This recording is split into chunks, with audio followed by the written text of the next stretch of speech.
বিচারপতি আব্দুল হামিদ রনির মামলার রায় দিল আজ। তার রায়ে বলা হলো, আদালত সাক্ষ্য প্রমাণ, জব্দকৃত মালামাল এবং সংশ্লিষ্ট কাগজপত্র পর্যালোচনা করে এ মর্মে সন্তুষ্ট হয় যে অভিযুক্ত ব্যক্তি অবৈধ পণ্য দেশে প্রবেশ করিয়েছেন, যা কাস্টমস অ্যাক্ট ১৯৬৯-এর বিধান লঙ্ঘন করে। অতএব আদালত নিম্নোক্ত রায় প্রদান করিতেছে। অভিযুক্তকে ৫ বছর সশ্রম কারাদণ্ডে দণ্ডিত করা হলো। কিন্তু কেন? চলুন একটু পিছন থেকে ঘুরে আসি। গ্রামের এক নিম্ন মধ্যবিত্ত পরিবারে আদরের ছেলে রনি জীবনে কখনো কোনো ঝামেলায় নিজেকে সম্পৃক্ত রাখেনি।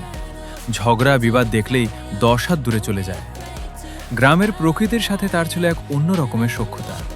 প্রকৃতিপ্রেমী রনি প্রতিদিন পড়ন্ত বিকালে একাকী চলে যেত তেপান্তরের মাঠে। আপন মনে অবলোকন করত এই নীরব প্রকৃতিকে। প্রকৃতির সাথে তার ছিল গভীর মিতালি। পাগলা মোহ কোনো অংশে কম ছিল না। এমনই ভাবে এক জ্যোৎস্না মুখরিত রাতে রনির তীব্র আকাঙ্ক্ষা তৈরি হয়েছে।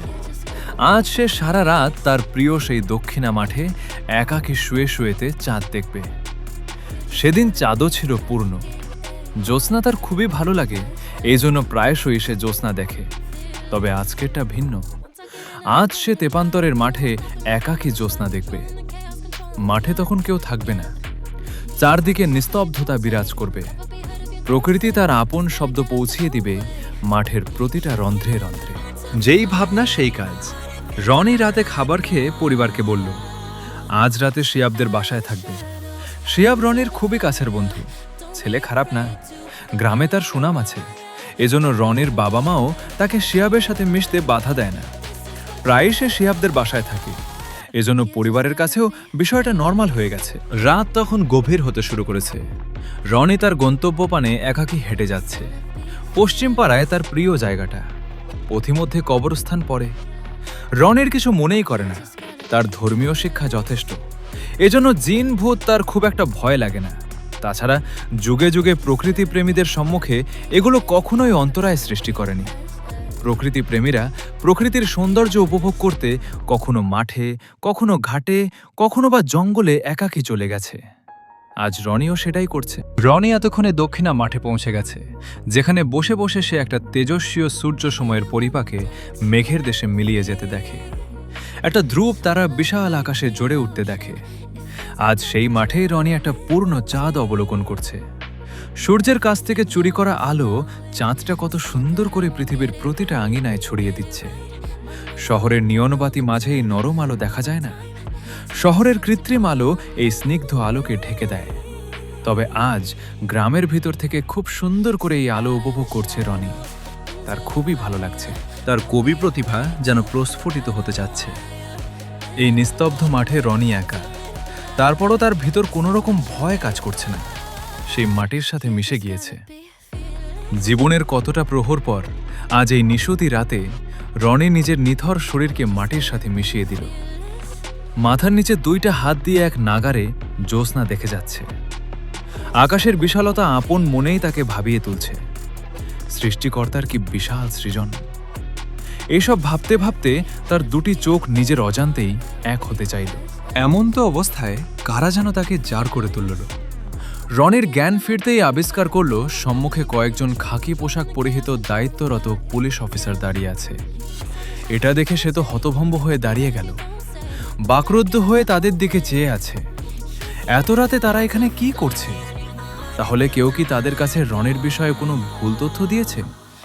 নানান প্রশ্ন তাকে অস্থির করে তুলছে। হঠাৎ এসআই শরীফ তার সাথে থাকা কনস্টেবল মাসুদকে বলছে, ওকে হাতকড়া লাগাও এবং গাড়িতে তোলো। রনি তো এবার কিছুটা ঘাবড়িয়ে গেল। সে পুলিশদের কাছে জিজ্ঞাসা করল, আমার দোষ কি? আমাকে কেন সাথে নিয়ে যাবেন? এসআই শরীফ বলল, আমাদের কাছে তথ্য আছে। তুই এখান দিয়ে স্মাগলিং করিস, অবৈধ চোরা কারবার করিস এই গোপন রাস্তা দিয়ে। এই জন্য প্রায়শই তুই এখানে রাত্রি যাপন করিস। প্রতি রাতেই ভারত থেকে নানান অবৈধ মাল তোর হাত দিয়ে বর্ডার পার হয়। এই জন্য তোকে আমাদের সাথে যেতে হবে। বিশ্বাস করুন, আমি এসবের সাথে জড়িত না। কেউ আপনাদেরকে ভুল তথ্য দিয়েছে। আপনি আমার গ্রামে আমার সম্পর্কে জিজ্ঞাসা করেন, কেউ আমাকে খারাপ বলতে পারবে না।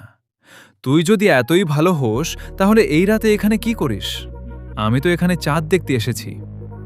রনির কথা শুনে তারা কিছুটা কটূক্তির হাসি দিল। চাঁদ দেখতে এসেছিস? আমাদের সাথে চলো, তোমাকে চাঁদ আমরা দেখাবো। রনের মনের কথা তাদেরকে কিভাবে বোঝাবে? তার পাগলামের জন্য আজ তার এই দশা। পুলিশেরা আর কথা না শুনে রনিকে থানায় নিয়ে চলে গেল এবং হাজতে নিয়ে নানানভাবে স্বীকার করানোর চেষ্টা করল যে সে অবৈধ ব্যবসার সাথে জড়িত। প্রয়োজনে তাকে শারীরিক ও মানসিক নির্যাতনও করল। কিন্তু রনি যেটা কখনো করেইনি সেটা কিভাবে স্বীকার করবে? অতঃপর রনিকে ফাঁসানোর জন্য 100 পিস ফ্যান্সিডিল ও কয়েক কেজি গাঁজা সহ তাকে কোর্টে চালান দিল এবং খুব শক্ত একটা চার্জশিট তৈরি করল যাতে রনির অনেক দিন জেল হয়ে যায়। যেটা ইচ্ছা সেটাই বাস্তবায়ন হলো আজ। রনিকে বিচারপতি আব্দুল হামিদের রায়ে 5 বছরের সশ্রম কারাদণ্ড দেওয়া হলো। স্বাধীন রনি আজ থেকে পরাধীনতায় পেয়ে বসল। রনি এখন বন্দী। একজন প্রকৃতিপ্রেমী আজ থেকে প্রকৃতি থেকে অনেকটা দূরে চলে গেল। 4 দেয়ালের মাঝে তাকে আটক থাকতে হবে। জীবনের কিছু কিছু হিসাব বরাবরই অমিল থেকে যায়। হয়তো জ্যোৎস্না তার প্রিয় ছিল, বিধায় আজ রনির এই অবস্থা। গল্পটা এই পর্যন্তই। কেমন হলো কমেন্ট করে জানান, আর সাবস্ক্রাইব করে আমাদের সাথেই থাকুন এমন ছোট বড় অনেক গল্পের জন্য।